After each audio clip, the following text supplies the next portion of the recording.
ahora se requiere de varias técnicas de ingeniería genética, de biología molecular, para que ustedes aprendan cómo es que funcionan algunos de estos medicamentos. También hay en la carrera, pues ojalá tengan por ahí algunas materias que estén relacionadas con vacunas, porque el día de mañana se van a necesitar gente muy, muy especializada en estas áreas. ¿Y qué tiene que ver esto con la Navidad? Pues esta práctica que les estaba mencionando es una práctica de biología, estrictamente de biología molecular. Como vieron, la práctica que hicieron de DNA con el maestro Silvestre, que hicieron en casa, prácticamente ese tipo de ensayo lo pueden hacer en su casa y lo puede hacer ya cualquier persona, ya hasta de primaria les dejan extraer DNA. Y visualmente, el DNA que extrajeron, ¿cuánto se vio en su frasquito de DNA? Mucho, poquito.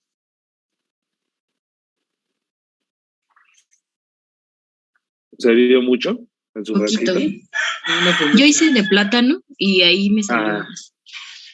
Salió más, ¿no? Ajá, hice de plátano y de fresa. Y con el plátano se vio más, ¿no? ¿Sí? ¿Quién más realizó? Extrajo DNA de otro organismo, de otra fruta, verdura. ¿Nada más? Ok, entonces, eso que ustedes vieron con sus ojitos, pues es demasiado, es mucho, mucho DNA a comparación cuando hago la extracción de DNA de bacterias. Por ejemplo, cuando se hace la extracción de DNA humano, la extracción, pues no tenemos mucho, ni modo que nos arranquemos o nos saquemos 1 litro de sangre para obtener una cantidad así de DNA, ¿no? Es más, no tuviéramos ni tubos para empezar a hacer ese tipo de ensayo. En casos forenses, por ejemplo, pues con el mínimo de DNA o el mínimo de tejido que se tenga, se debe de extraer DNA. Se puede extraer DNA prácticamente, como dijo el maestro Silvestre, de cualquier organismo vivo se puede extraer DNA. En el caso del humano, podemos extraer DNA de sangre con una pequeña gota, imagínense, con una pequeña gota de sangre, podemos extraer DNA. ¿Cuánto podemos extraer? ¿Quién sabe, no? Pero 1 gramo no vamos a extraer, ni medio gramo. De la saliva, de mejilla, de hueso, pues estaría peor, ¿no? Ni modo que les raspe un hueso para obtener su DNA. Por lo menos ahorita vivo, pues imagínense cómo les va a doler. Entonces, lo que vamos a hacer hoy, ¿por qué tiene que ver esto? Vamos a extraer DNA de una bacteria. Vamos a extraer DNA de una bacteria. Ok, la primera pregunta del examen dice, ¿qué rayos es el DNA recombinante? ¿Por qué les puse esta pregunta?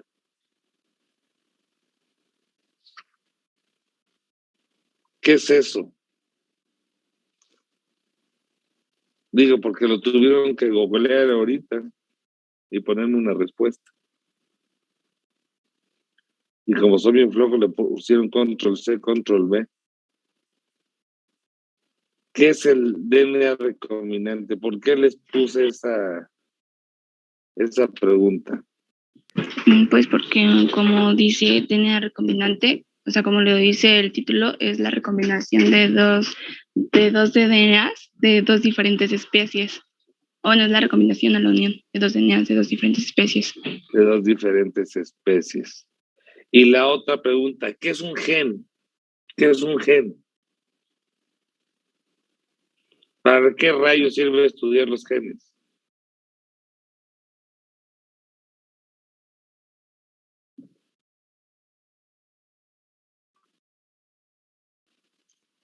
Un gen, chavos.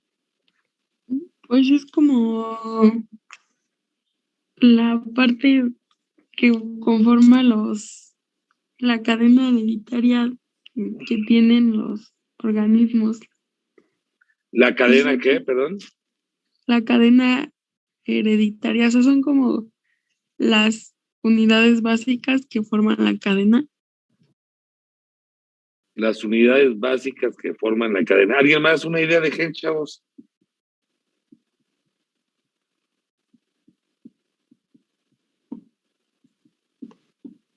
Es una cadena de ¿Alguien ADN más? que proporciona información Ajá. genética, ¿no?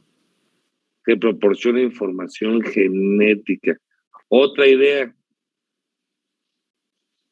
¿Cuál es la información? ¿Qué información? ¿A dónde va esa información? ¿Quién nos las vende? ¿Está en la tienda? ¿Qué tienen? Es más, ¿cuántos genes tenemos los humanos?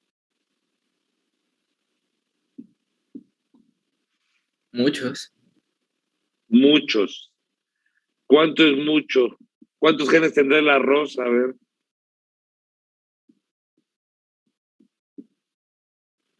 ¿Cuántos genes tendrá una bacteria?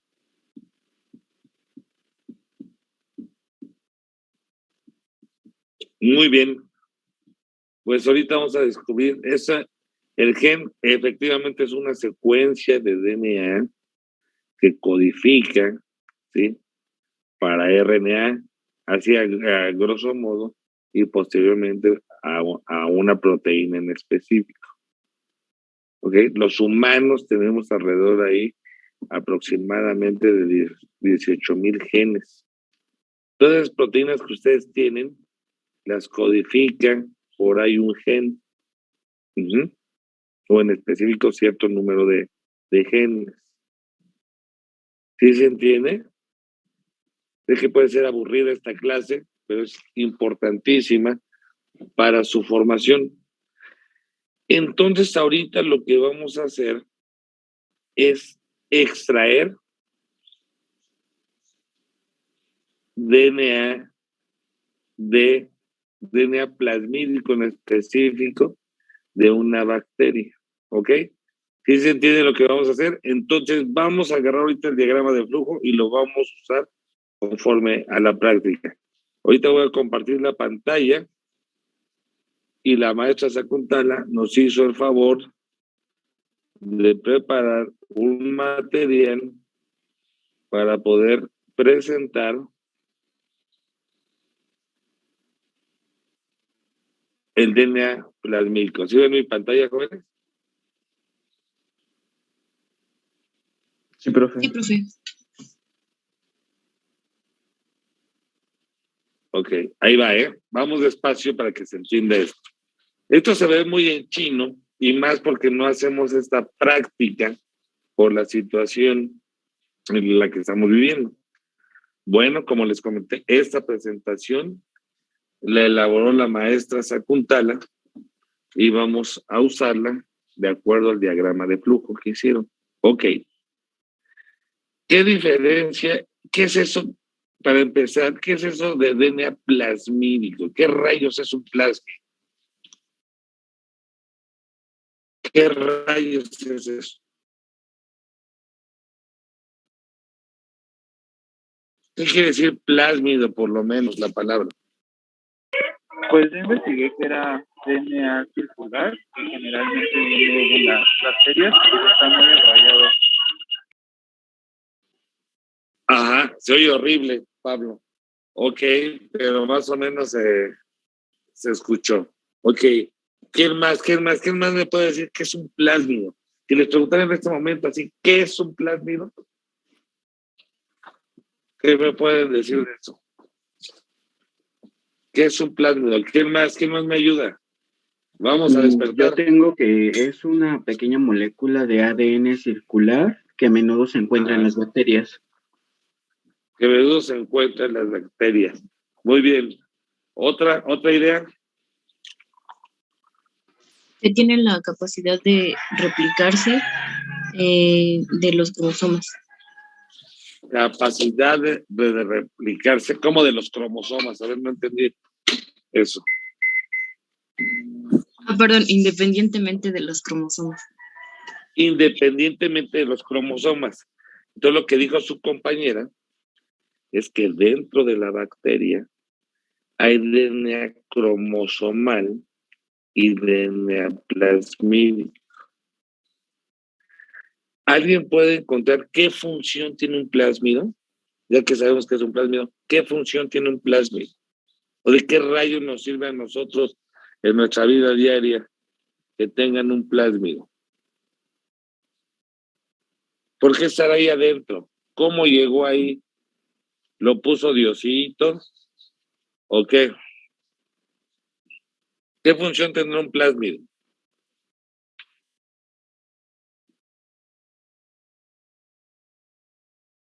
¿Alguien? Codifican caracteres fenotípicos como la resistencia a antibióticos y Como producción de tienen, antibióticos. y tienen por ahí y producen o tienen un gen de resistencia a algún antibiótico en particular. Entonces, chequen esta diapositiva. Más o menos es lo que ustedes dijeron. Dice ahí, un plásmido es una pequeña molécula de DNA circular. Por lo menos en su vida han visto un círculo, ¿no? Ok, muy bien. Pues así es como un círculo ese DNA que contiene dentro de la bacteria. Ahí en la figurita, en el extremo superior derecho, está Escherichia coli. ¿Ya vieron? Tiene un flagelo, esa bacteria, tiene DNA y tiene un DNA circular. Miren, el DNA cromosomal está representado como con ese nudo de zapatos que se ven, esas líneas que están en el interior de la célula, y esos pequeños círculos que están dentro también son los plásmidos, que es un plásmido que dijimos que es un DNA circular. ¿Estamos hasta ahí? ¿No nos hemos perdido? Sí, profe. ¿No? Ok, entonces les presento que esta es una bacteria. Entonces dijimos que está dentro de la bacteria, pero también existe ahí en otros organismos. En este caso nada más vamos a ver las bacterias. Y dice aquí una palabra muy, muy importante. Se replican independientemente. Como lo dijo su compañera, ¿qué quiere decir? Que no depende de este DNA cromosomal, sino que se multiplica, se reproduce ese plásmido de manera independiente dentro de la bacteria. ¿Estamos? Ese DNA circular tiene genes, ¿sí? Como todo DNA de cualquier organismo, contiene genes. ¿Alguien puede googlear en este momento y decirme exactamente qué es un gen sin estar adivinando? Googleenlo. ¿Qué es un gen?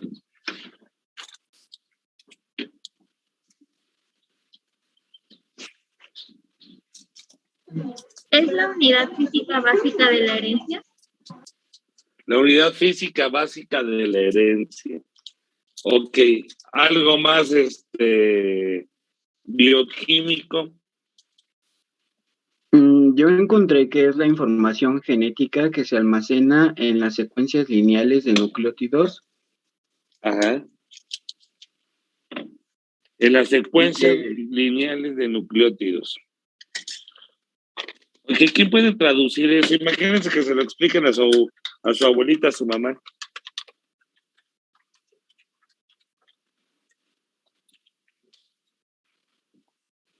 Imagínense que se lo expliquen a su abuelita, a su mamá. ¿Alguien más? Otra definición de gen. Vamos, googleenlo de menos. También podría ser,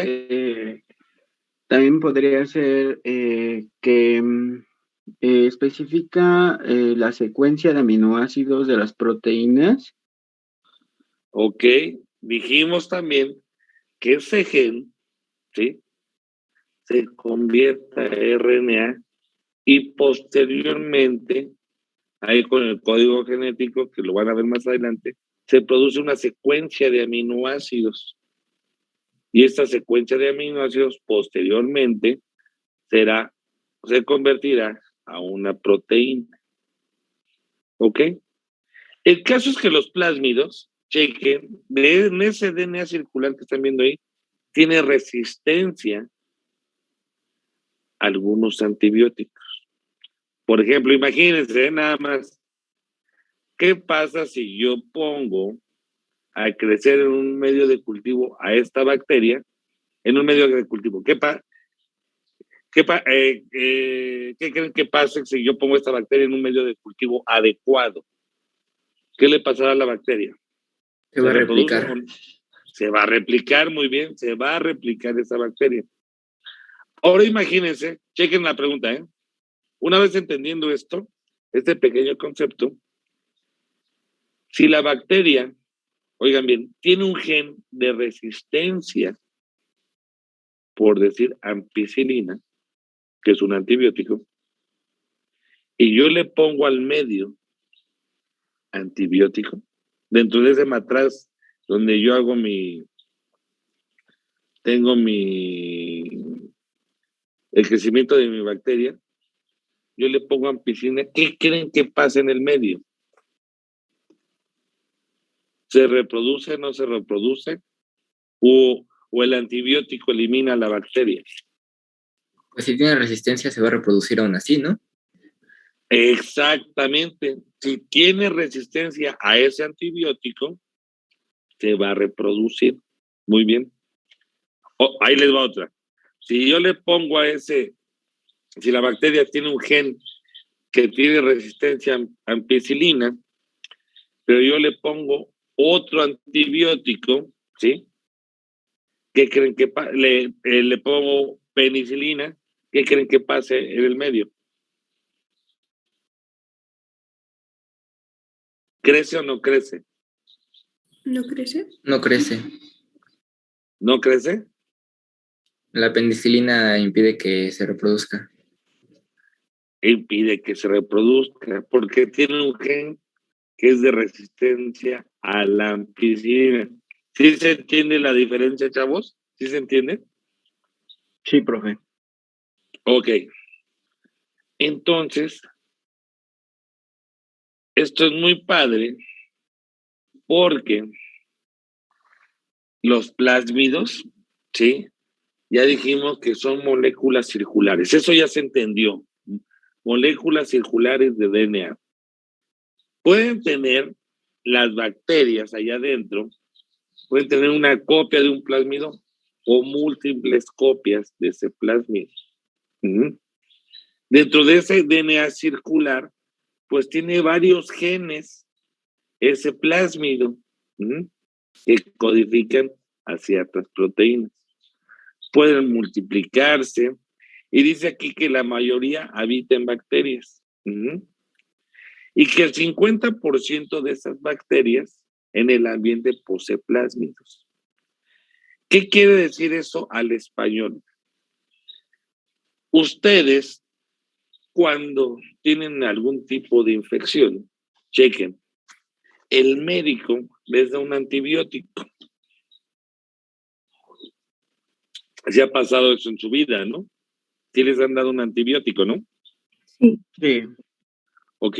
Y no resulta que pasan ciertos días y como que el antibiótico no les hace nada. ¿Sí les ha pasado? Sí. ¿No? Dice Zamora que no, que ella no, que su médico le atina siempre. Sí, bueno, a mí me ha pasado. Pero no que les ha pasado a que veces toman termina el tratamiento ajá, y regresa la infección. otra vez y como que regresa la infección muy bien. Y luego el médico les dice, como que ese antibiótico no hizo, ahora les voy a dar otro más fuerte. ¿Sí han visto eso? ¿Sí les ha pasado eso? Sí. Entonces, las bacterias que están ahí en el ambiente contienen ese plásmido y se infectan con esa bacteria, tienen alguna resistencia a cierto antibiótico. Por eso es que no se cura. Uh-huh. Y los médicos mandan, sí, como que tiene esta infección, denle este antibiótico. Y ni siquiera han sospechado si la infección es bacteriana, es viral, etcétera, etcétera, pero les dan un antibiótico. Entonces, cuando uno se empieza a autorrecetar antibióticos, a veces las mamás dicen, no, pues vamos a una farmacia y compramos penicilina, lo clásico, ¿no? Amoxicilina. Y ahora, hace unos años, apareció una ley. Antes nos podíamos autorrecetar antibióticos. Pero el día de hoy, esas bacterias que están ahí en el ambiente, pues ya tienen cierta resistencia a los antibióticos. Entonces nos dicen, es malísimo, ya no nos curamos con cualquier antibiótico, necesitamos ahora antibióticos más agresivos contra bacterias, pero todo ese mal consumo de antibióticos que estamos haciendo, pues produce una resistencia en nosotros. Y han visto que han salido por ahí algunos estudios que ya hay bacterias que son prácticamente resistentes al 99% de los antibióticos. Que si nos llegamos a infectar con esa bacteria, ya casi nos podemos morir porque no hay un antibiótico desarrollado para eliminar esas bacterias, porque dentro de la bacteria tienen un plásmido que es resistente a todos estos antibióticos. ¿Se entiende hasta ahí, chavos? Sí, profe. Sí. Ok. Entonces, también se encuentra el plásmido en algunos organismos superiores como levaduras, hongos y también en plantas. Más o menos los plásmidos es muy variante el siguiente concepto. El tamaño varía de 1% del genoma hasta el 10% del tamaño del genoma. Pues hay plásmidos de diferentes tamaños. Esto quiere decir, ¿sí? Entonces, ya dijimos que son resistentes a antibióticos, que tienen diferente número de copias ahí dentro de la bacteria, y los plásmidos se utilizan para la ingeniería genética. Y van a decir, no, pues ya me quedé peor. Con un plásmido, yo puedo pasar un gen, específicamente el gen que yo quiera, lo puedo introducir en ese DNA plasmídico. Una secuencia de DNA se la puedo pasar al plásmido y puede sintetizar una proteína que yo quiera en específico. Por ejemplo, todos tenemos aquí o conocemos a alguien diabético, ¿sí? Sí. ¿Alguien tiene algún paciente diabético en su casa? Yo. Sí. Ok. El paciente diabético, pues ya sabemos que no controla o aumenta los niveles de glucosa en sangre. Ok. ¿Qué es lo que hace ese paciente para regular su glucosa en sangre?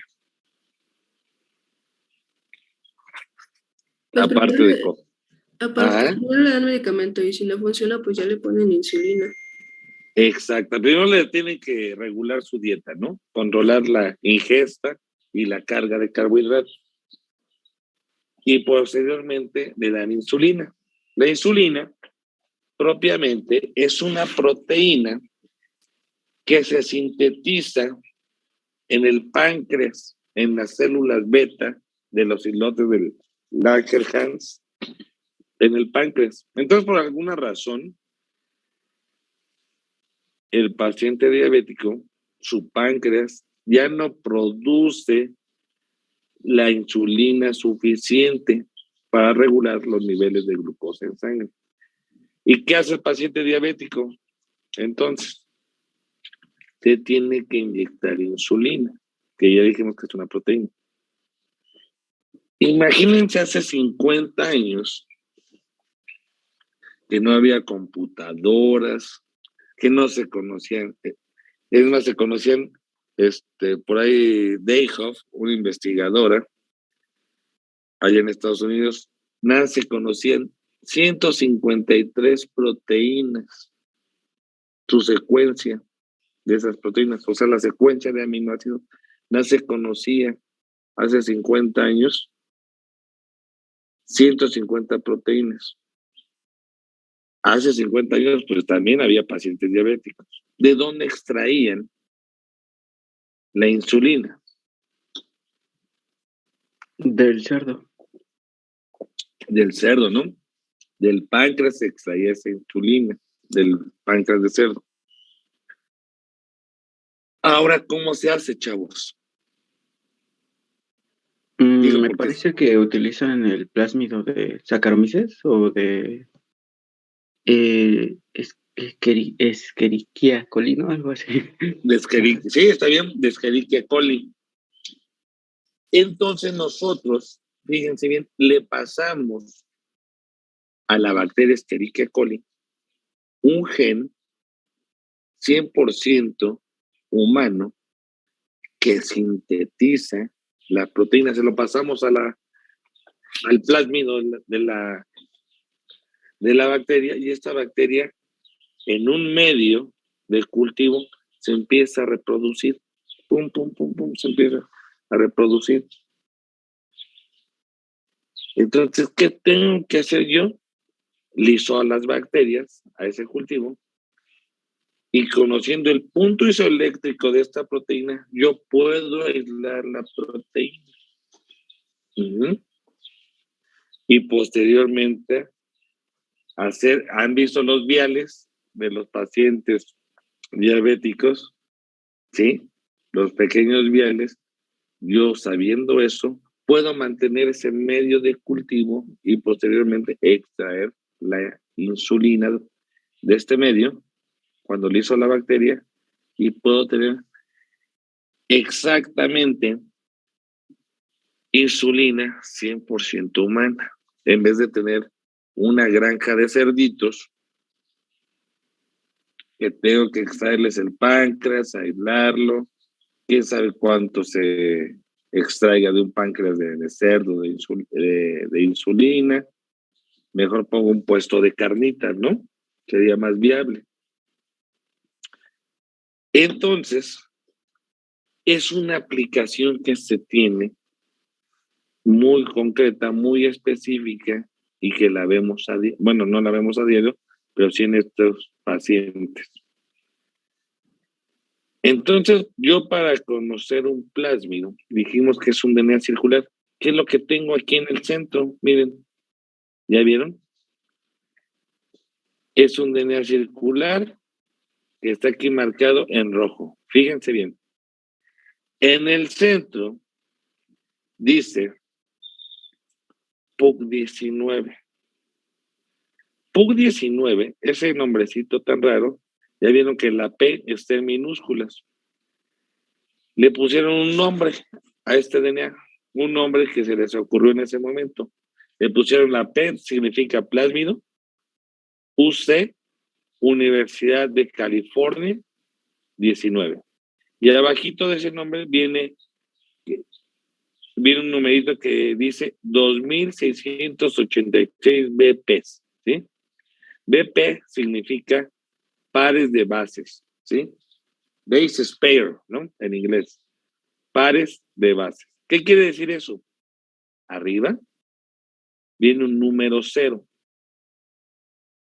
Si yo camino o me voy desplazando como las manecillas de reloj, de 0, fíjense bien, voy a llegar hasta un numerito que dice 500, ¿ya vieron? ¿Sí se ve?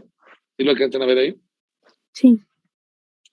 Luego, si sigo caminando, conforme al reloj, dice 1000, 1500, 2000, 2500, y si vuelvo a llegar antes de 0, quiere decir que hay 2686 pares de bases. ¿Qué quiere decir eso? Que es una secuencia de nucleótidos que está en forma de círculo ahí. Una vez que yo sé la secuencia de ese DNA circular, pueden ver ahora en la figura de arriba que yo tengo ciertos genes. Por ejemplo, aquí tengo el de hasta arriba que dice gen LAC-Z. Hay otro que dice aquí, hay una palabrita que dice aquí ORI. ORI quiere decir origen.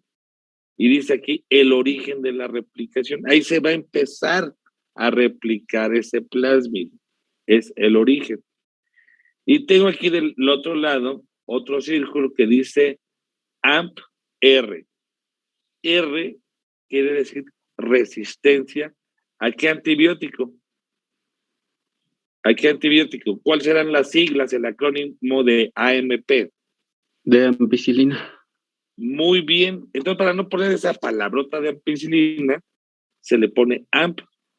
Hay de tetraciclina, ¿sí? De penicilina, hay de todos los plásmidos, pueden tener diferentes genes de resistencia o diferentes genes, o tienen ahí insertados más genes resistentes a otros plásmidos. Es una manera de leer a un plásmido. También vienen aquí unas palabritas medio raras que dice HAIN 3, BAM H1, EQR1. Estos se llaman enzimas de restricción. ¿Qué quiere decir eso? Que son secuencias que reconozco, que se reconocen en ese DNA, donde yo puedo cortar específicamente ese DNA, que luego lo vamos a ver eso. ¿Se entiende hasta aquí, chavos? ¿Sí se entiende? Sí, ¿Sí profe. se entiende? Ok. Entonces, una vez pasando esto, vamos entendiendo qué es un plásmido, para qué sirve. Ahora vamos a pasar al diagrama de flujo. ¿Ok? ¿Qué tiene un cultivo, un medio de cultivo para las bacterias? ¿Qué debe de tener como mínimo? ¿Qué les gusta a las bacterias ingerir? Es más, ¿qué es un medio de cultivo?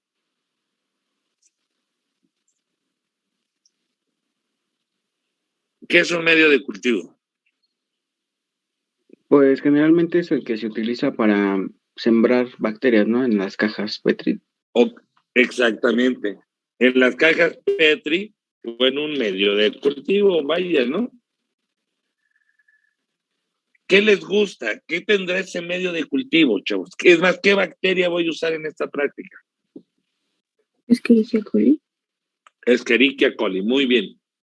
Entonces tengo que hallar un medio de cultivo que le guste a Escherichia coli, ¿no? ¿Cuáles medios de cultivo han oído ustedes? Yo he oído ¿Cuál? del McConkey y del que vamos a utilizar hoy. Oye, ok.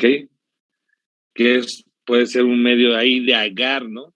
Agar sangre, ¿no? ¿Sí lo han oído? Sí. Ahora vamos a usar un medio que se llama medio Luria. ¿Qué tendrá ese medio Luria? Ahí viene en su manual, ¿no? O búsquenlo así, medio Luria, googleenlo. ¿Qué tiene el medio Luria?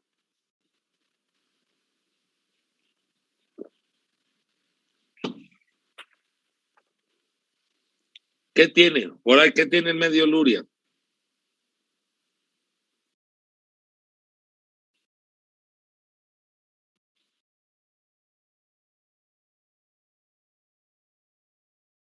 ¿Alguien lo investigó? Contiene peptona de caseína Peptona de caseína. Muy bien, ¿qué más? y extracto de levadura. Extracto de levadura, ¿qué más? Cloruro de sodio. Cloruro de sodio. Entonces, todo este medio le gusta a la bacteria, le encanta a la bacteria. Entonces, imagínense que en un matraz de 1 litro voy a poner este medio y voy a sembrar bacteria Escherichia coli, que tiene dentro un plásmido. Y fíjense bien, en esta gráfica lo que estoy mostrando es que empieza una fase que se le llama fase lag, que es una fase de crecimiento. ¿Por cuánto tiempo voy a dejar que crezca la bacteria, chavos? De acuerdo al diagrama de flujo. ¿Cuánto tiempo la dejo crecer? 1 día, 1 mes, 2 años. Va a crecer conmigo toda mi vida. Vamos a ser como hermanos. ¿Cuánto tiempo la dejo crecer? Vamos, estrenen su manual.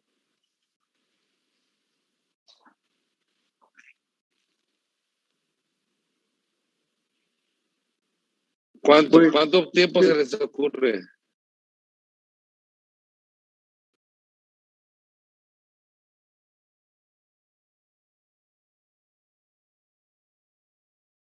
¿Un día?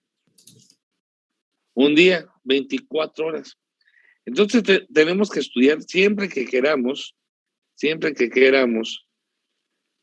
hacer crecer una bacteria, necesitamos ver qué tiempo, porque fíjense bien, luego de la fase lag dice fase logarítmica, ¡pum! Como que empieza a crecer mucho la bacteria, mucho. Se puede acabar el medio, ¿no? Posteriormente la bacteria se puede morir o lisar. Entonces entramos en una fase estacionaria, como que el crecimiento se hace de manera aquí plana, y nosotros tenemos que sacar esa bacteria porque ya tenemos mucha bacteria, ¿sí? Que se reprodujo. Porque posteriormente viene la fase de lysis, death phase, ¿no? Viene esta fase, ¿dónde cae? Entonces imagínense que en ese litrote que estamos haciendo de bacteria, llegamos a la fase estacionaria, que es la fase donde hay una mayor cantidad de bacteria, y nosotros necesitamos aislar esa bacteria por un método que se llama ahí lisis alcalina. Entonces, yo voy a transportar o voy a dividir ese litro de ese crecimiento donde metí a ese Escherichia coli. Ahora le voy a agregar aquí a unos tubitos de plástico. Tal vez no han visto estos tubitos que se ven bien bonitos aquí en la imagen. Es un tubito de plástico de 1.5 mililitros, que en la jerga de biología molecular le decimos que es un tubo de tipo Eppendorf, de plástico con una tapita, como pueden ver. Yo le voy a agregar ahí 1.5 mililitros, ¿no? Ahora sí vamos a seguir exactamente el diagrama de flujo. No sé en qué punto vaya ahí, en qué punto voy, chavos, para que se ubiquen. ¿Quién me puede ayudar? En el tercero. En el tercer punto. Entonces ahí en el tercer punto, yo voy a centrifugar. Fíjense bien, tengo aquí el cultivo con la bacteria, lo centrifugo, y dice aquí que ¿qué voy a tirar? Dice pour off supernatant. ¿Qué es supernatant? El sobrenadante. El sobrenadante. ¿Qué está aquí abajito? Esto azulito que se ve aquí. Las bacterias. Las bacterias, ¿no? Las bacterias que están, que quedaron ahí por la fuerza centrífuga que yo apliqué, quedó precipitado en el fondo del tubo Eppendorf. Y posteriormente dice drain. O sea, voltea el tubo totalmente y va a quedar pegado a la pared del tubo ese pequeño precipitado. Y dice ahora que lo resuspenda en una solución que viene en su manual que se llama GTE. ¿Qué quiere decir GTE? En la biología molecular nos abreviamos nombres grandes. GTE, atrás de su manual, que son siglas, es un acrónimo de unos reactivos. ¿Qué es GTE? Es glucosa, tris y EDTA. Exactamente, glucosa, tris y EDTA. Le agregamos ese medio que se llama GTE, que tiene glucosa, que ya dijimos que esa glucosa le gusta, le encanta ya a la bacteria para poder seguir viviendo, ¿sí? Ese medio, ¿sí? Ese medio le gusta ahí a la bacteria, ya dijimos, para seguir viviendo, y tiene también EDTA, ¿sí? ¿Alguien puede buscar qué significa EDTA? ¿Alguien me puede dar ese nombrezote tan grande? ¿Qué significa EDTA? Etilendiamina tetracético. Ándale. Entonces es un nombrezote. Aquí en la jerga de biología molecular le decimos EDTA para evitarnos ese nombrezote. Itzel, a ver, vuélveme a decir el nombre, por favor. Etilendiamina tetracético. Tetracético, ¿no? Hasta sirve para palabra de Scrabble, ¿no? Cuando juguemos.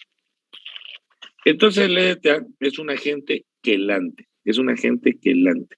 ¿Qué quiere decir eso? Que va a atrapar iones dentro del plásmido, dentro de la bacteria, ¿sí? Nosotros queremos romper a la bacteria, lisar a la bacteria, para que posteriormente yo pueda recuperar no el DNA cromosomal, yo quiero el DNA plasmídico. Ustedes, la clase pasada extrajeron DNA genómico o DNA de su fresa o de su plátano, extrajeron DNA genómico. Ahora yo quiero extraer DNA plasmídico. Entonces, yo necesito, ese agente de atrapa iones, ¿sí? Iones que están dentro de esa bacteria. ¿Y el siguiente paso cuál es? ¿Cuál es el siguiente paso? ¿Quién me ayuda?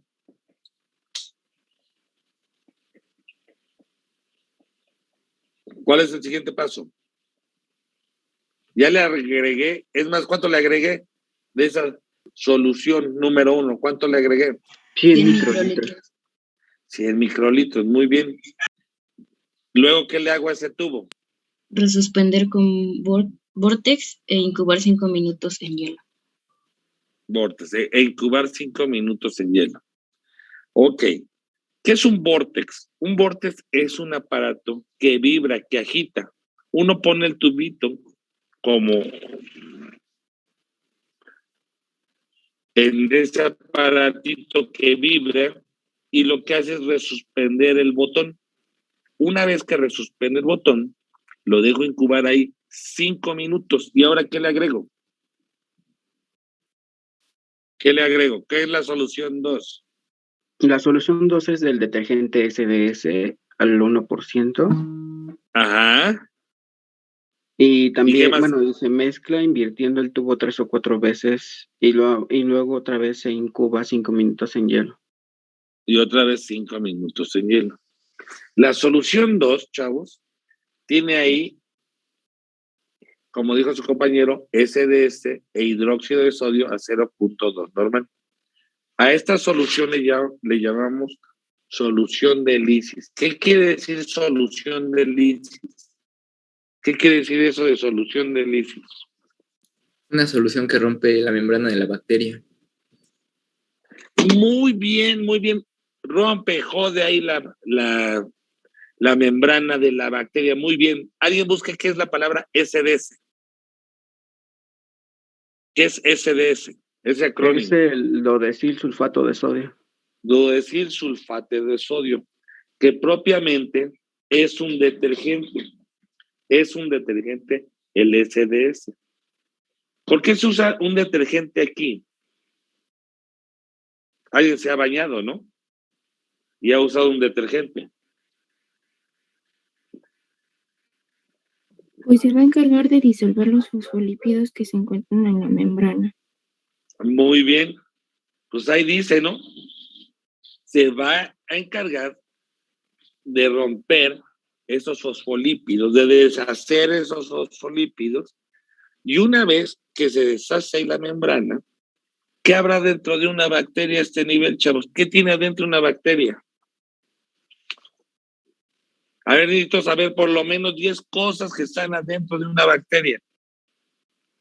¿Qué hay adentro de una bacteria?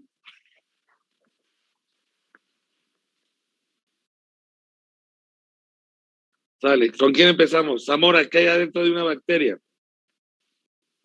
ADN. Ah, muy bien. DNA. ¿Qué más hay adentro? El citoplasma. Citoplasma, 2. Ribosomas. 3.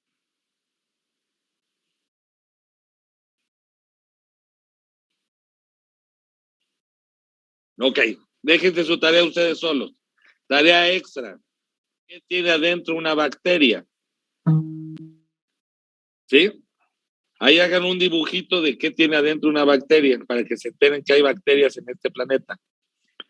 Entonces, una vez que se libera todo este material genético, que nada me dijeron 3 cosas, yo lo único que quiero aislar exclusivamente es el DNA plasmídico. Entonces, dice aquí abajo que el hidróxido de sodio desnaturaliza el DNA plasmídico y cromosomal. Como pueden ver del lado izquierdo, lo que está representando la imagen es que esa membrana es disuelta y se libera todo lo que está dentro. Aquí nada está representado el DNA cromosomal y el DNA plasmídico. Nada más está representado eso. Pero recuerden que las bacterias, dentro de ellas, hay agua, hay iones, hay DNA, RNA, etcétera, etcétera. Se van a encargar ustedes en su tarea de poner o en su informe de poner qué hay dentro de una bacteria. Y lo único que quiero es el DNA plasmídico. Entonces, posteriormente, y siguiendo los pasos, ahora yo voy a agregar la solución 3 que se llama acetato de potasio. ¿A qué concentración viene el acetato de potasio? 5 molar. 5 molar. 5 molar. Quiere decir que es una solución súper, súper concentrada de acetato de potasio. Ese acetato de potasio, fíjense bien lo que hace, fíjense bien. Dice, precipita el DNA genómico. ¿Queremos al DNA genómico? No. No. Me necesito deshacer de... Precipita el DNA genómico. ¿Dónde carajos aparecieron los lípidos? ¿De dónde venían los lípidos? De la membrana. De la membrana. Ok. Chavos, vamos a tomarnos aquí 5 minutos y regresamos, por favor. 5 minutos.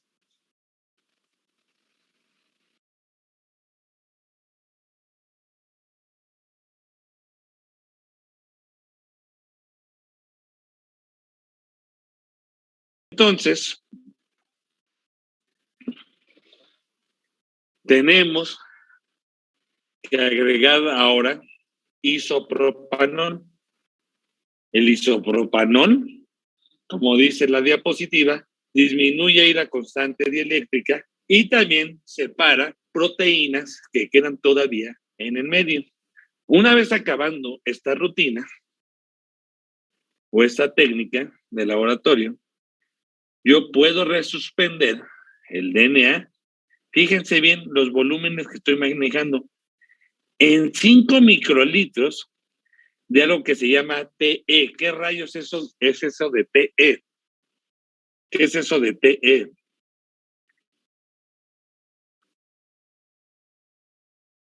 ¿Qué es TE?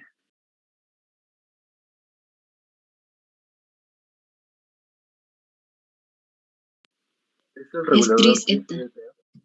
¿Es tris-EDTA? exactamente es un regulador donde yo puedo, como les dijo el maestro Silvestre, yo puedo guardar el DNA en ese medio. Entonces, todos los pasos que hacemos en estas técnicas de biología molecular son muy delicados. Yo necesito recuperar mi DNA, ¿sí?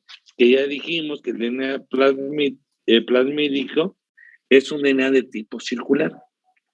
Como pueden ver estos tubitos, lo que se alcanza a ver en estos tubitos es que queda un precipitado.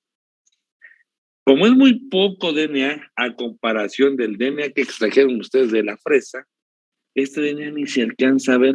Pero en estos tubitos nosotros tenemos que comprobar que a través de esta técnica podemos ver que hay ese DNA almacenado y en ese almacenado, en ese tubito y en ese medio que le llamamos TE, que posteriormente se puede guardar ese DNA en ese medio para manipularlo en otra técnica. ¿Se entendió hasta acá, chavos? ¿Sí se entiende hasta acá? Sí, profe. ¿Sí? Ok. Entonces, yo para empezar necesito comprobar que de veras extraje DNA.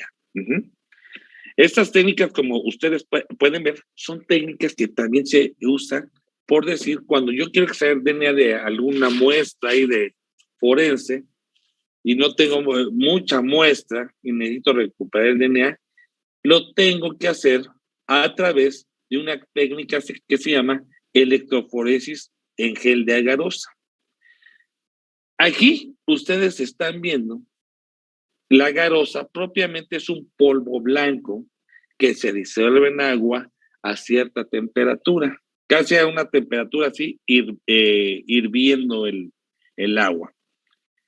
O propiamente se usa aquí un medio que se llama TAE, que es tris ácido bórico y EDTA, su acrónimo es TAE, y yo hago ese medio con la garosa y propiamente cuando yo mezclo el polvo con este buffer de TAE, trisácido bórico y EDTA, y lo caliento, voy a tener una solución que voy a poner en esta bandeja que dice aquí hasta arriba. Voy a dejar cierto tiempo, lo voy a poner en esta cámara de electroforesis y le voy a agregar aquí la garosa fundida que se mezcló, el polvito que se mezcló. Cuando se funde se ve totalmente transparente esta solución. Y una vez que yo lo agrego a esta charolita de forma líquida y lo dejo a temperatura ambiente, va a solidificar, se va a polimerizar la garosa. En pocas palabras, se va a hacer una especie de gelatina. Y como pueden ver del lado derecho, yo voy a introducir aquí como un peine. Un peine es como si introdujera en la garosa una serie de dientes y posteriormente retiro ese peine y van a quedar unos hoyitos a lo que nosotros llamamos unos pozos donde yo voy a descargar la muestra. Una vez que yo descargo esa muestra, que puse el peine, se formaron los hoyitos, dejo pasar cierto tiempo para que polimerice. Esa cámara yo le voy a conectar, a ver si se ve mejor aquí. Hay unos electrodos, dice aquí fuente de poder. Voy a conectar, ¿sí? El cable positivo y negativo, y así como les explicó el maestro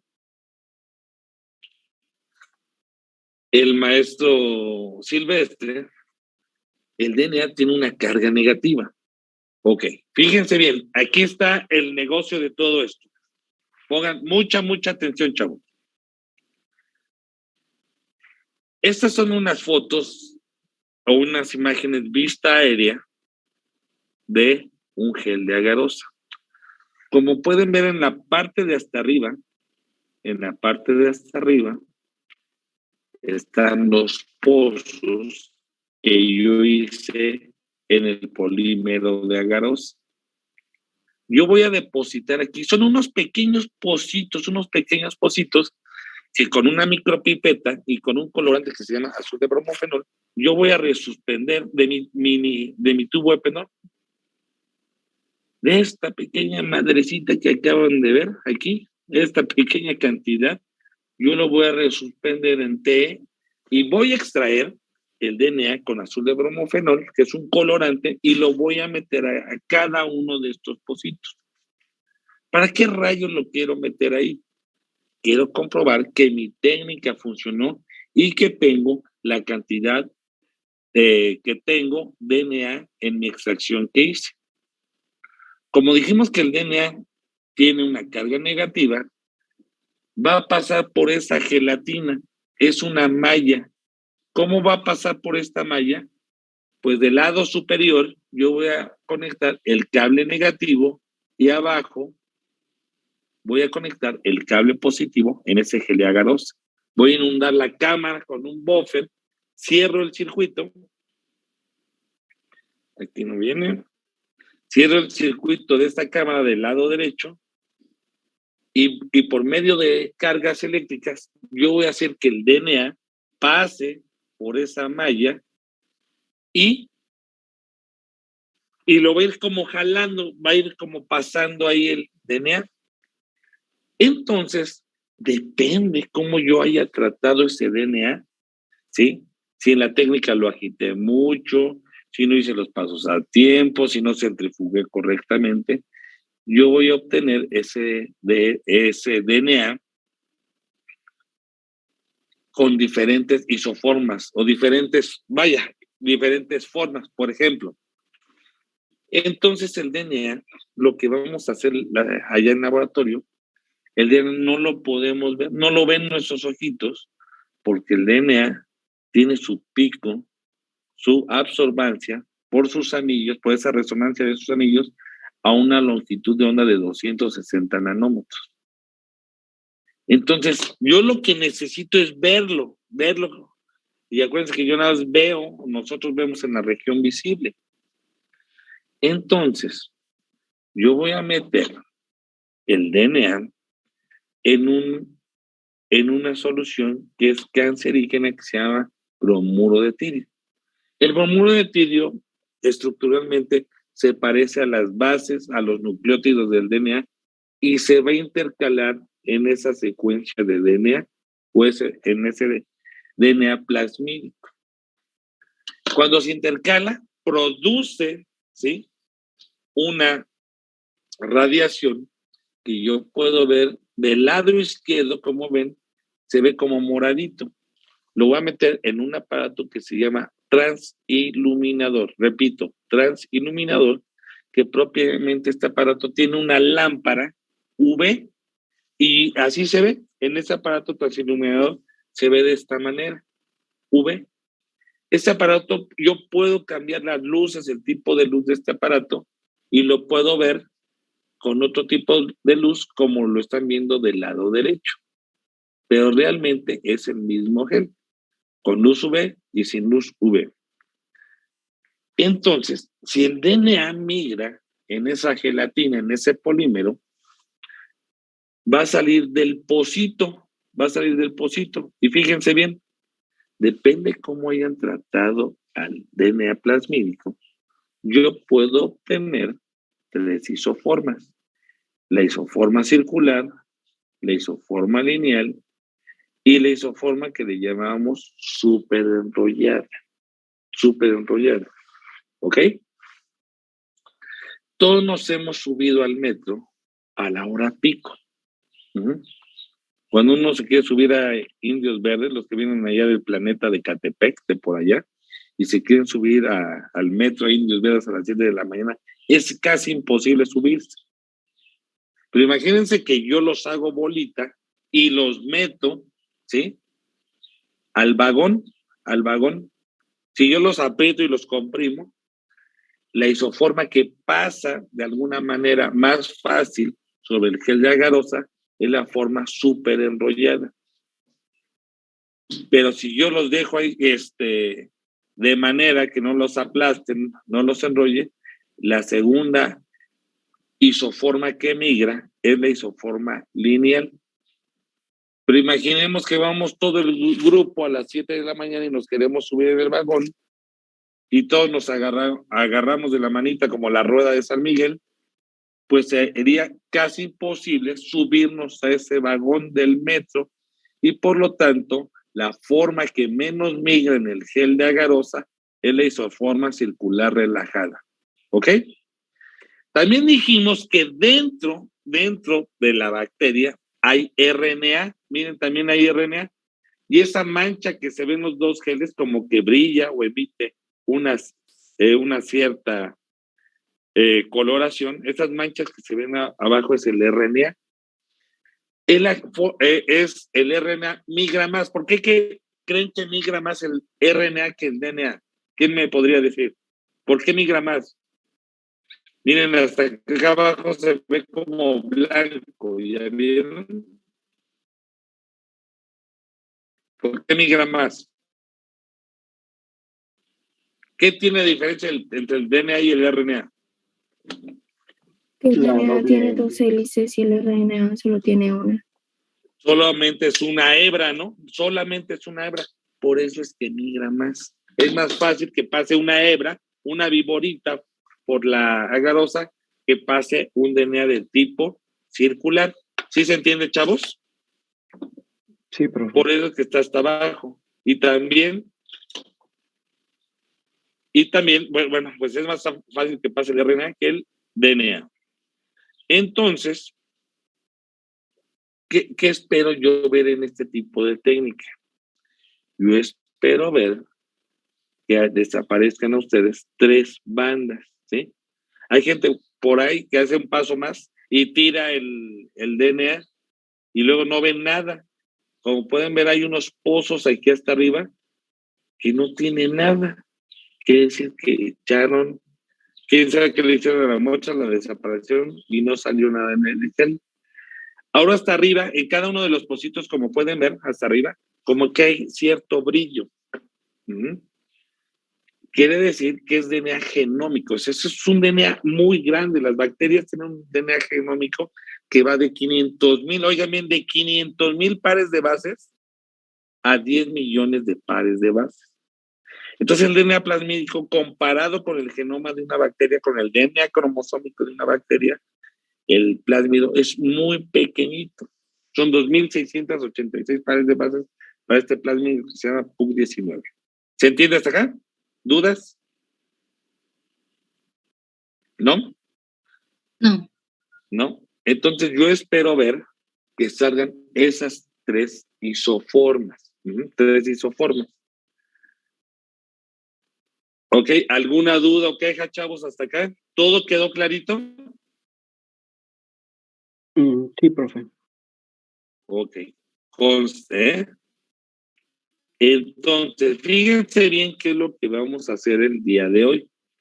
Yo sé que esta explicación es larga, es aburrida, pero pues la tenemos que dar, no hay de otra. Ok, ahora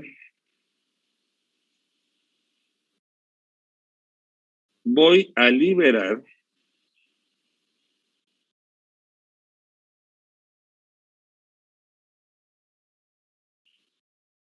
un material. Aguántenme tantito.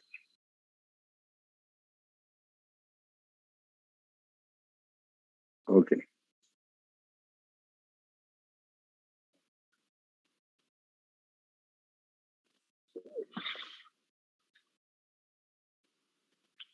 Acabo de liberar que dice un rubro que dice práctica extracción de DNA plasmídico.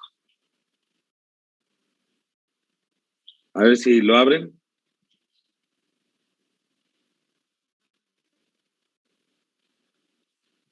¿Sí se puede abrir?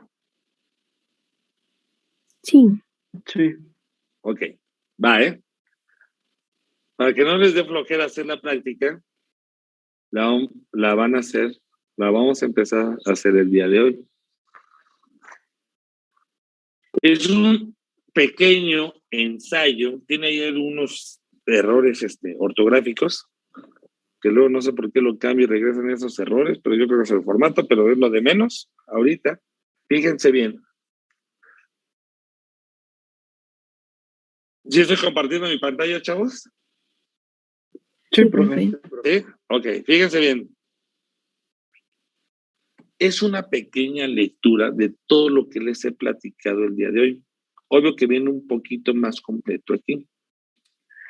En la primera parte nos habla de cómo es que esos plásmidos, en ese primer párrafo, cómo es que llegan esos plásmidos o cómo puedo introducir un plásmido a una bacteria. El segundo párrafo, dice, por ahí participó, esto de los plásmidos es algo relativamente nuevo, ese conocimiento es nuevo. Y nuevo me refiero que a 1977 por ahí participó el doctor Francisco Bolívar Zapata en el estudio de los primeros plásmidos. Donde participa un mexicano ahí es en el estudio del plásmido que se llama PBR322. Posteriormente, lo que están viendo aquí es un mapa, así se ven realmente los mapas de los plásmidos. Aquí dice mapa de restricción del plásmido PBR322. Entonces aquí se ve un poco más complicado. No necesitamos ahorita entender todo esto de los mapas, pero sí que entienden que hay un sitio de origen, el sitio de replicación, que esos colores que se ven ahí, ese código que se ve ahí de 3 letras que dice es K1, PB1, PCT1, perdón, un código de 4 letras, son enzimas de restricción. Quiere decir que yo puedo cortar el plásmido exactamente en una posición de esa secuencia. Ahora, posteriormente, viene ahí lo que es un medio de Luria, de cómo crecen estos plásmidos. Posteriormente viene una explicación de lo que es el DNA circular, lineal, superenrollado. Vienen los geles de agarosa y les puse por ahí unos videos, acabo de liberar unos videos de qué son los plásmidos, ¿ok? Entonces, viene ahora una pequeña explicación en inglés del PUC 19. Son prácticamente 3 párrafos que con su inglés lo pueden resolver. Fácilmente con el inglés que tienen lo pueden resolver. Y vienen ahí una serie de preguntas que ahora sí tienen que contestar. ¿Qué aplicaciones tiene el DNA recombinante? ¿Qué es la purificación de plásmidos? ¿Cuáles las aplicaciones de los plásmidos? ¿En qué consiste la electroforesis? ¿Por qué se llama PUC19? En la imagen 2 localiza y marca el sitio de origen, el operón laxeta, el gen de resistencia a la ampicilina y un espacio que dice, hay en el mapa, que dice MCS, que es el Multiple Clone Site, o el sitio de clonación múltiple, que lo tienen que hacer en esta página. ¿Cuál es el tamaño de este plásmido? ¿A qué antibiótico es resistente? ¿Qué protocolo hay que usar para extraer ese DNA? Describe el uso de cada reactivo. ¿Qué comprobarían las isoformas? Les presento el bromuro de tirio. Les presento un gel de agarausa donde tienen que marcar las isoformas. Entonces es prácticamente todo lo que les explica. Entonces, una vez liberado este material, podemos hacer 2 cosas. Son 8:34. Cada quien tiene equipo, ahorita podemos ir haciendo este ensayo y lo entregan como práctica. No lo van a entregar el día de hoy, pero yo les recomiendo, vamos a hacer ahorita unas salas. ¿Cuántos somos? 30. Vamos a hacer unas 6 salas y cada uno de ustedes me va a entregar como práctica este pequeño cuestionario. Obvio que me lo van a entregar en una semana, pero empecémoslo a hacer hoy. ¿Se entiende, chavos? ¿Alguna duda hasta acá? O sea, ¿es individual o en equipo? Es individual, pero lo vamos a hacer ahorita en equipo. Ah, ok. ¿Ok? ¿Se entiende, chavos? Sí, profe. Sí, profe. Ok, empezamos a hacerlo. Creo las salas. Son aleatorias las salas.